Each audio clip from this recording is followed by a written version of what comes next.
রাতের শেষ ট্রেনটা মিস করার পর চার বন্ধু হেঁটে চলেছিল পাহাড়ের ভেতরের কাঁচা রাস্তায়। হঠাৎ কুয়াশার ভেতর দেখা গেল একটা গ্রাম। আশ্চর্য, কোথাও আলো নেই, তবু প্রতিটা ঘরের দরজা খোলা।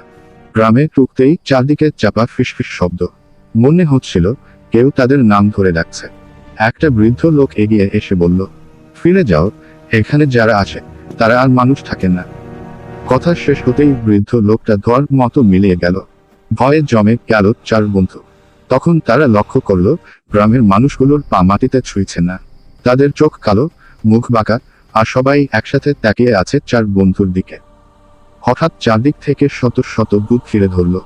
গ্রামের মাটি রক্তের মতো লাল হয়ে উঠল। একটা শিশু ভূত ফিসফিস করে বলল, এই গ্রাম ছাড়তে হলে একজনকে থাকতে হবে। বন্ধুরা দৌড়াতে শুরু করলো, কিন্তু পিছনে তাকিয়ে দেখে তুহিন নেই। পরের সকালে পাহাড়ের বাইরে তিন বন্ধু অজ্ঞান অবস্থায় পড়েছিল। আর সেই গ্রামে আজও দেখা যায় চারজন মানুষ দাঁড়িয়ে আছে। একজনের মুখ একেবারে নতুন,